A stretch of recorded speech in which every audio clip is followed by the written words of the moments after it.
شاہنامہ اسلام۔ اسی کے نام سے آغاز ہے اس شاہ نامے کا، ہمیشہ جس کے در پہ سر جھکا رہتا ہے خامے کا، ہمیشہ جس کے در پہ سر جھکا رہتا ہے خامے کا، اسی کے نور سے پر نور ہے شمس و قمر تارے، وہی ثابت ہے جس کے گرد پھرتے ہیں یہ سیارے، وہی ثابت ہے جس کے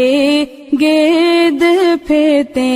ہیں یہ سیارے۔ اسی کے نام سے آغاز ہے اس شاہ نامے کا، ہمیشہ جس کے در پر سر جھکا رہتا ہے خامے کا، اسی نے ایک لفظ کن سے پیدا کر دیا عالم،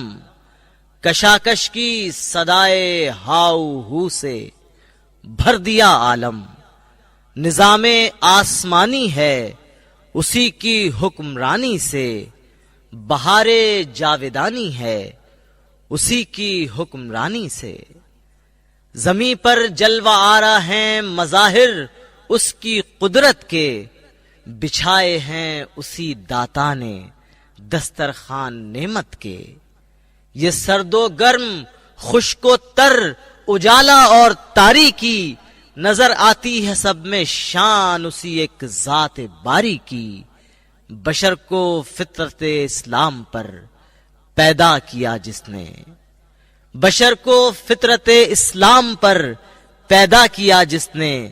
محمد مصطفیٰ کے نام پر پیدا کیا جس نے۔ السلام علیکم، آج رمضان المبارک کی 13 تاریخ ہے، آپ سب کو 13واں روزہ مبارک ہو، ہر لمحہ، ہر لہجہ، ہر ثانیہ باعث خیر و برکت اور باعث رحمت پروردگار ہے۔ ایسے میں ابوالحسن حفیظ جالندری کی مارکۃ الآراء رزمیہ طویل نظم شاہنامہ اسلام کے ساتھ ساتھ تاریخ انسانیت و اسلام کا یہ سفر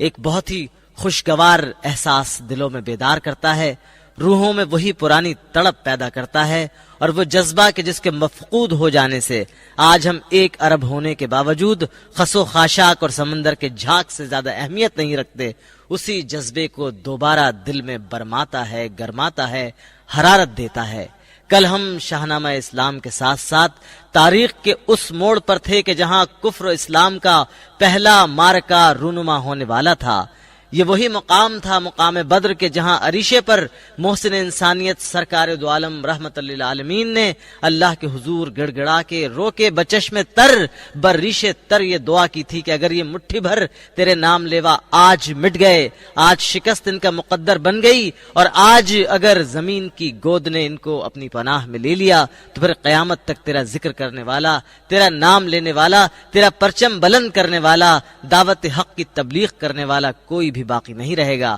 یہ مٹھی بھر جماعت جو کہ انحصار کر رہی ہے تیری قدرت پر، تیری رحمت پر، تیرے کسی ایسے کرشمے پر کہ جو ان کے مقدر کو تبدیل کر دے گا، آج کا دن وہی دن ہے۔ اور قرآن حکیم میں اللہ رب العالمین نے کس شان سے فرمایا اس واقعے کی طرف اشارہ کرتے ہوئے کہ پیغمبر وہ کنکریاں تم نے نہیں پھینکی تھیں، ہم نے پھینکی تھیں، ان کا منہ تم نے نہیں پھیرا تھا، ہم نے پھیرا تھا، ہاتھ ہے اللہ کا، بندہ مومن کا ہاتھ، غالب و کار آفریں، کار کشا کار ساز۔ ہم تاریخ کے اسی موڑ سے گزرتے ہیں کہ جہاں ایک طرف ابو جہل کی قیادت میں کفر کا لشکر خیمہ زن ہے، ساتھ میں دلوں کو برمانے والے شعرا بھی ہیں، عرب کے نامور پہلوان بھی ہیں، جنگجو بھی ہیں، شمشیر زن بھی ہیں۔ قبائل میں ابو جہل نے ایک آگ سی لگا دی ہے، یہ آگ لگا دی ہے کہ یہ زیر دست، یہ محکوم، یہ غلام جو کل تک تمہارے ایک اشارے پر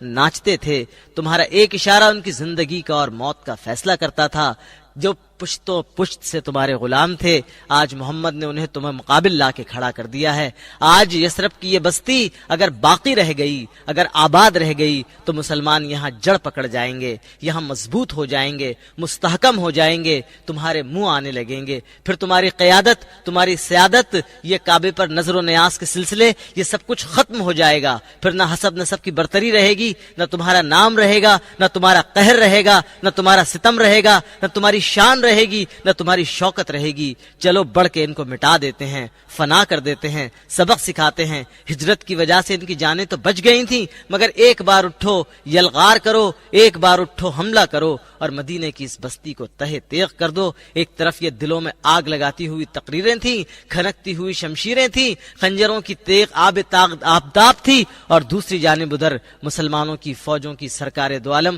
313 نفوس کی ترتیب فرما رہے تھے، جن کے پاس نہ سامان رسد تھا، جن کے پاس نہ مناسب اسلحہ تھا، جن کے پاس نہ کافی ہتھیار تھے، جن کے پاس چند گھوڑے اور چند اونٹ یہی بس اثاثہ تھا۔ کچھ وہ مہاجرین تھے کہ جن کے پاس زندگی کے آخری ماہ و سال رہ گئے تھے، بہت ہی ضعیف تھے، کچھ جوان تھے اور کچھ انصار کے نوجوان تھے، مگر ایمان تھا، جوش تھا، نتائج سے بے پرواہ تھے، اور اللہ رب العالمین نے جہاد کی اجازت دیتی تھی۔ ہم چلتے ہیں اسی منظرنامے کو آگے بڑھاتے ہوئے۔ ادھر سے جا رہی تھی ایک جماعت حق پرستوں کی، بباطن روزہ داروں کی، بظاہر فاقہ مستوں کی، نہ ان کے پاس خیمے تھے، نہ سامان رسد کوئی، نہ ان کی پشت پر تھا جز خدا بہرے مدد کوئی، نہ زرہیں تھی، نہ ڈھالیں تھیں، نہ خنجر تھے، نہ شمشیریں، فقط خاموش تسکی تھی، فقط پرجوش تکبیریں۔ کوئی سامان نہیں تھا، ایک ہی سامان تھا ان کا، خدا واحد،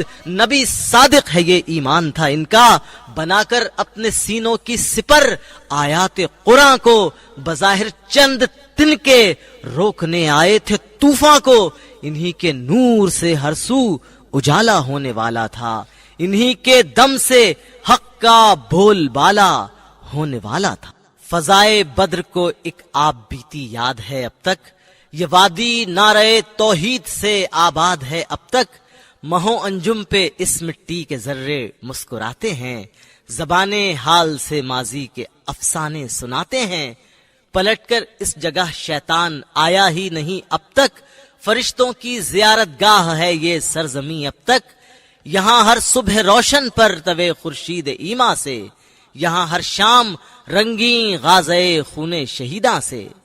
یہاں ہر صبح روشن پر توے خورشید ایما سے،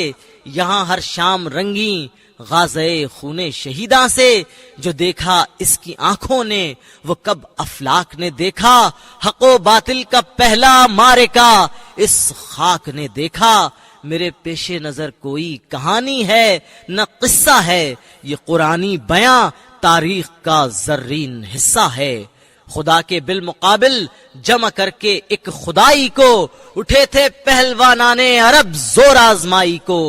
قریشی فوج کو لے کر چلا شیطان مکے سے، مدینے کی تباہی کو اٹھا طوفان مکے سے۔ یہ مشرک جا رہے تھے حق پرستی کے مٹانے کو، یہ آندھی چل رہی تھی شمع ہستی کے بجھانے کو۔ یہ شمشیریں، یہ خنجر، یہ تبر، یہ تیر، یہ بھالے، یہ سب مردان جنگی، اونچی اونچی کلغیوں والے، یہ آہن پوش اسوار اور زرہ پہنے ہوئے گھوڑے، یہ ریشم کی کمندیں، لوہے میں گوندھے ہوئے کوڑے، یہ اونٹوں کی قطاریں، یہ رسد، یہ خیمہ خرگاہیں، ہزار انسان جن کے خوف سے مسدود تھی راہیں۔ یہ مکے سے چلے تھے اور مدینے پر چڑھائی تھی، ادھر نام خدا تھا، اس طرف ساری خدائی تھی۔ زمین بدر تک جب آ گیا سیل سیاہ کاری، مدینے سے اٹھا نور خدا بہرے ضیا باری۔ مبارک جمعہ کا دن 17ویں تھی ماہ رمضان کی، شہادت گاہ میں فوج آہی پہنچی اہل ایما کی۔ عجب انداز سے آئے خدا کے چاہنے والے، زبان خشک پوشاکیں دریدہ، پاؤں میں چھالے، یہ اس قربان گاہ میں آج پیدل چل کے آئے تھے، نہا کر اوس میں اور دھوپ میں جل جل کے آئے تھے۔ نہ ان کے پاس تلواریں، نہ ان کے پاس ڈھالیں تھیں، نہ غلہ ان کے اونٹوں پر، نہ پانی کی پکھالیں تھیں۔ علم خورشید کا ان کے سروں پر سایہ افغن تھا کہ یہ ایک ایک چہرہ نور عرفانی کا مخزن تھا۔ میں وحدت قلب مطمئن سرشار تھا ان کا کہ سروار دو عالم قافلہ سالار تھا ان کا۔ انہی کا فرض تصویر وفا میں رنگ بھرنا تھا، رگے ہستی کو اپنے خون سے سیراب کرنا تھا، نہیں تھا 313 سے آگے تک شمار ان کا۔ سنا یہ ہے کہ ان کے ساتھ تھا پروردگار ان کا۔ یہ اس میدان کا خشک اور ریتیلا کنارہ تھا، نگاہ ابر رحمت کا اسی جانب اشارہ تھا۔ قدم ٹکنے نہ دیتی تھی زمیں پر دھوپ کی گرمی، قدم آگے بڑھانے میں تھی مانے ریت کی نرمی۔ اڑی جاتی تھی ریگے دشت، گرمی سے ہوا ہو کر زمیں پر بچھ گئی تھی دھوپ، آتش زیر پا ہو کر ہوا سیماب، مٹی ماہیے بے آب تھی گویا، فضا باران رحمت کے لیے بیتاب تھی گویا۔ یہ تشنا لب جماعت جب یہاں پر رک گئی آ کر، دعا کی دامن صحرا نے دونوں ہاتھ پھیلا کر کہ اے صحرا کو آتشناک چہرہ بخشنے والے، رخ خورشید کو کرنوں کا صحرا بخشنے والے، ازل کے دن سے اب تک بھاڑ میں بھنتا رہا ہوں میں، صدائے رعد و باراں دور سے سنتا رہا ہوں میں، ہوا ہوں جب سے پیدا جان پانی کو ترستی ہے، میرے سینے کے اوپر آگ کی بدلی برستی ہے، میں سمجھا تھا مقدر ہو چکی ہے دھوپ کی سختی، میری قسمت میں لکھی جا چکی ہے سوختہ بختی، بنایا رفتہ رفتہ سخت میں نے بھی مزاج اپنا،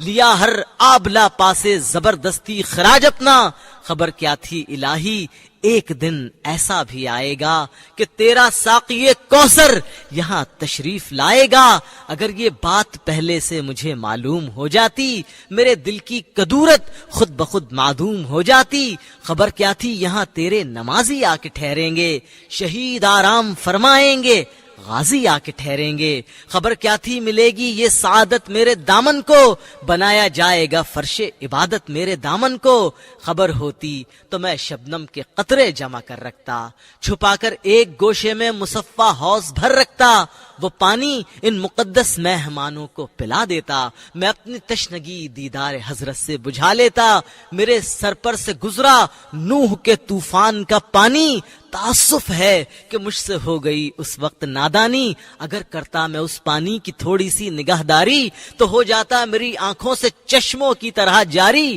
یہ 70 اونٹ 2 گھوڑے یہاں سیراب ہو جاتے، مجاہد بھی وضو کرتے نہاتے غسل فرماتے، حضور ساقی کوثر میری کچھ لاج رہ جاتی، میری عزت میری شرم عقیدت آج رہ جاتی، تیرے محبوب کے پیارے قدم اس خاک پر آئے، الہی حکم دے سورج کو اب آتش نہ برسائے، اگر اب میرے دامن سے ہوائے گرم آئے گی تو مجھ کو رحمت للعالمین سے شرم آئے گی، جلیل الشان مہمانوں کا صدقہ مہربانی کر، عطا بہر وضو ان کے لیے تھوڑا سا پانی کر، برائے چند سات ابر باراں بھیج دے یا رب، بہاراں بھیج دے یا رب، بہاراں بھیج دے یا رب، دعا صحرا نے مانگی دامن امید پھیلا کر، یکایک ابر باراں آسماں پر چھا گیا آ کر، انہی کی منتظر تھی غالباً شان الہی بھی، کہ پیاسے تھے محمد بھی، محمد کے سپاہی بھی، کرم کی شان وابستہ اسی شان کرم سے تھی، یہ رحمت رحمت للعالمین کے دم قدم سے تھی، مدینے کی بلندی سے جو رحمت کی گھٹا آئی تو استقبال کو فردوس کی ٹھنڈی ہوا آئی، یہ ریگستان کے ایک ایک بوند پانی کو ترستا تھا، اسی پر آج بادل چھا گئے تھے، میں برستا تھا، برس کر کھل گیا بادل، زمین پر پھر گیا پانی، ہوئی اب چلنے پھرنے بیٹھنے اٹھنے میں آسانی، ہوئی ٹھنڈی نزول آپ سے چھاتی بیاباں کی، تو اتری آ کے فرش ریگ پر فوج اہل ایمان کی، کھلے میدان میں سچے نبی کا آستانہ تھا، کہ خاکی فرش تھا اور لاجوردی شامیانہ تھا، نزول آپ سے تسکین و راحت ہو گئی تاری، مٹی تشنا لبی گردے کدورت دھل گئی ساری، سپاس و شکر سے لبریز تھا دل اس جماعت کا، بنا کر حوض پانی بھر لیا باران رحمت کا، بنایا ایک عریشہ پھونس کا ارباب ہمت نے، قیام اس میں کیا بہر دعا فخر رسالت نے، اسی کے گرد اتری یہ جماعت بے نواؤں کی، شہنشاہوں پہ خندہ زن تھی تقدیریں گداؤں کی۔ نبی نے امر فرمایا کہ دو اہل نظر جائیں، کہاں اتری ہوئی ہے فوج قرشی کی خبر لائیں، علی اور سعد نے بڑھ کر نظر ہر سمت دوڑائی، قریشی کافروں کی چھاونی چھائی ہوئی پائی، پلٹ کر عرض کی فوجیں گراں معلوم ہوتی ہے، زمین گویا حریف آسماں معلوم ہوتی ہے، مقام عدوۃ القصویٰ کا ٹیلا ایک طرف رکھ کر ہے آسودہ خدا کے دشمنوں کا ایک بڑا لشکر، ہوا ارشاد اب تم بھی ذرا آسودہ ہو جاؤ، وضو کر لو نمازیں پڑھ لو پھر کچھ دیر سو جاؤ، تمہارے امتحان اولی کا وقت آیا ہے کہ اپنے پوجنے والوں کو شیطان گھیر لایا ہے، تمہارے سامنے آدائے دین موجود ہیں سارے، اگل ڈالے ہیں مکے نے یہاں اپنے جگر پارے، خدائے پاک کا ارشاد تھا ارشاد پیغمبر، صحابہ نے کمر کھولی توکل تو علی اللہ پر، لیا خورشید نے آرام گاہے شام کا رستہ، وضو کر کے نمازی ہو گئے میدان میں صف بستہ۔ یہ نقشہ دیکھ کر کفار کے جاسوس بھی بھاگے، بیاں کر دی یہ صورت سر بسر ابو جہل کے آگے کہ ہم کو روکنے کے واسطے کچھ لوگ آئے ہیں، محمد ان مسلمانوں کو اپنے ساتھ لائے ہیں، جو مکے سے نکل بھاگے تھے وہ سب ساتھ آئے ہیں، مدینے والے بھی کچھ لوگ خالی ہاتھ آئے ہیں، ہنسی آتی ہے شکلیں دیکھ کر ان شیر مردوں کی کہ لشکر کیا ہے ایک ٹولی سی ہے آوارہ گردوں کی، نہ جانے کون سے برتے پہ نکلے ہیں لڑائی کو، نہتے ہیں مگر آئے ہیں خنجر آزمائی کو، یہ جانو جسم کی خاطر سر و ساما نہیں رکھتے، سر و ساما کہاں سے لائیں جسم و جان نہیں رکھتے،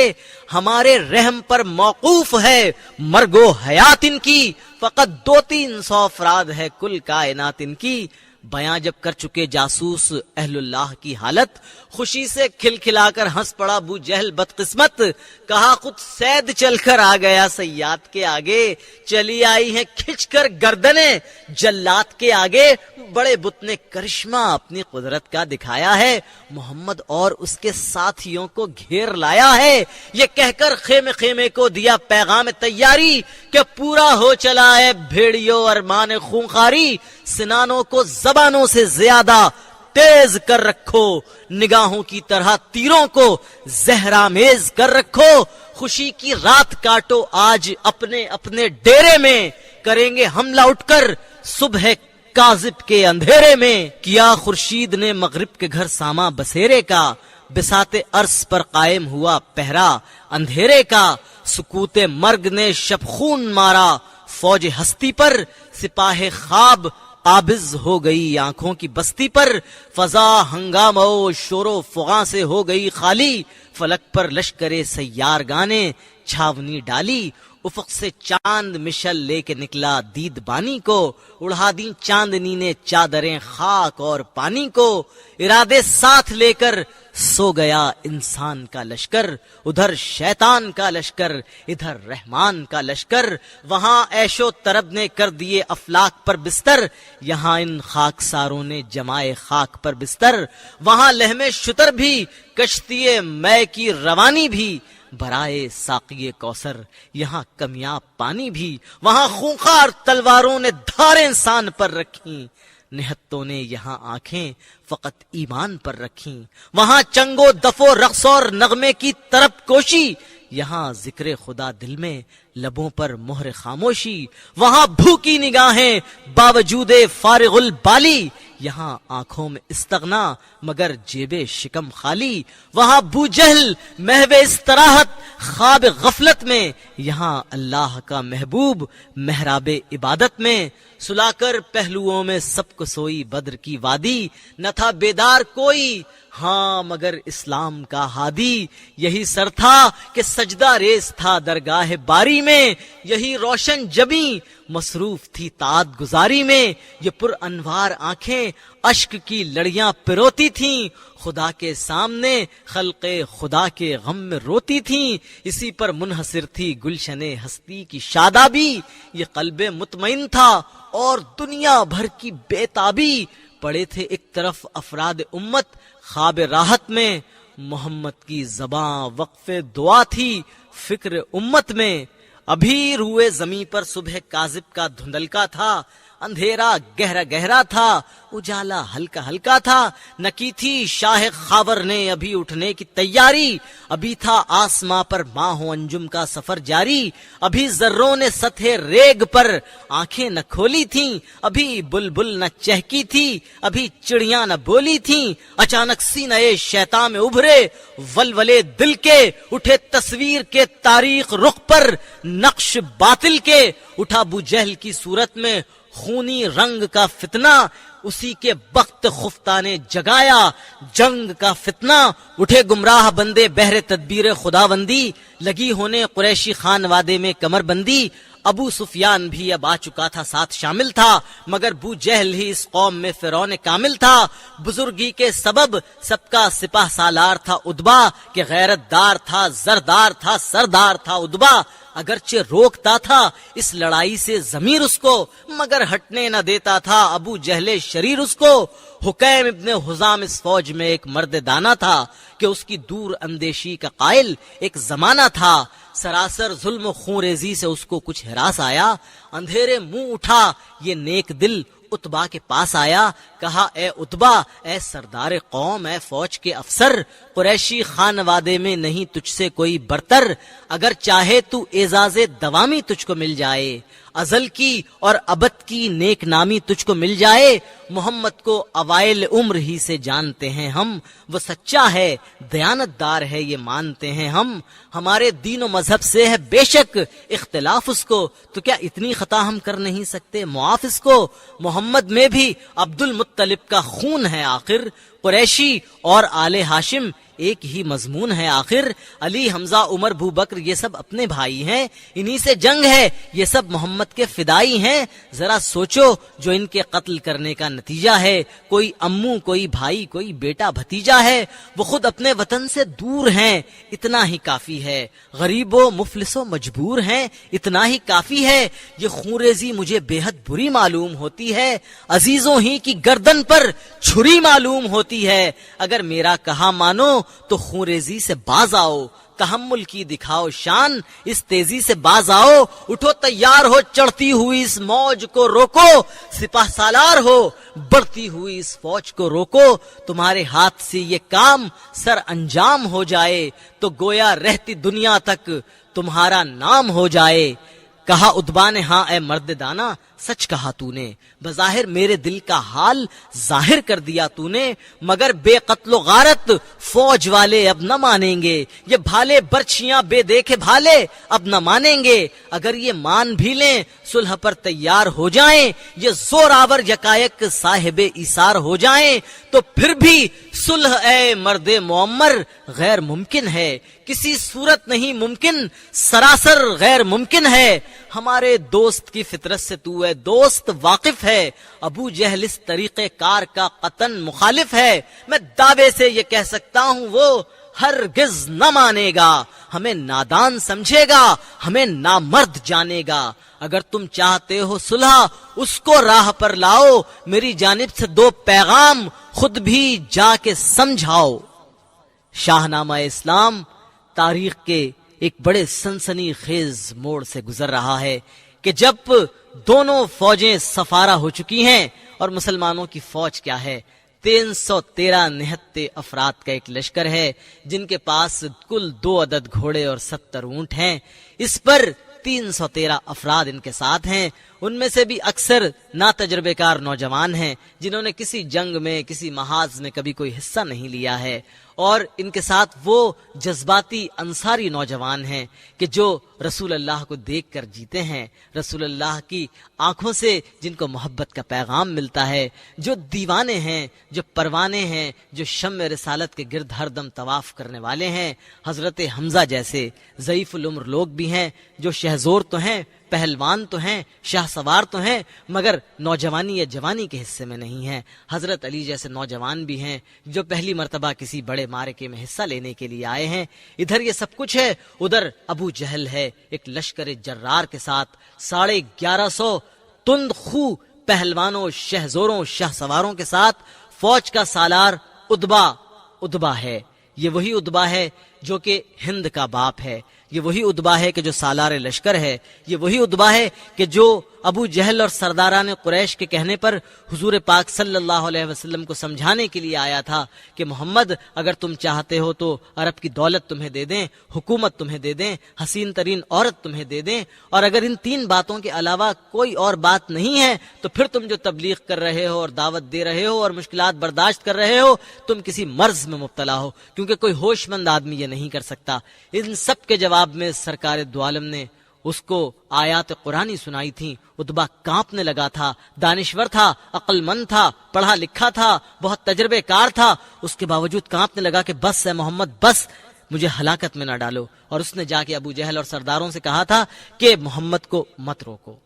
اگر یہ کامیاب ہو گیا تو پھر تمہاری خیر نہیں ہے۔ جس پر ابو جہل نے تانا دیا تھا کہ محمد کا کھانا کھا کر اس کا نمک بول رہا ہے اتبا، وہی اتبا بن ربیعہ پھر جنگ شروع ہونے سے پہلے عقل کی بات کرتا ہے۔ حکیم اس کو سمجھاتا ہے کہ جا کر ابو جہل کو اور فوج کو سمجھاؤ کہ لڑائی مت کرو، مگر ابو جہل کے اوپر فتنہ طاری ہے، یہ صورتحال رات کے پردے میں پل رہی ہے، صبح ہونے والی ہے، وادی بدر کیا منظر دیکھتی ہے۔ ابو جہل مان جاتا ہے کہ نہیں، حکیم اور اتبا کامیاب ہو جاتے ہیں کہ نہیں، فتنہ ٹل جاتا ہے کہ نہیں۔ کل انشاءاللہ العزیز تاریخ کے اسی موڑ پر شاہنامہ اسلام کے ساتھ ہوگی آپ سے ملاقات۔ اب اجازت دیجیے، اللہ حافظ۔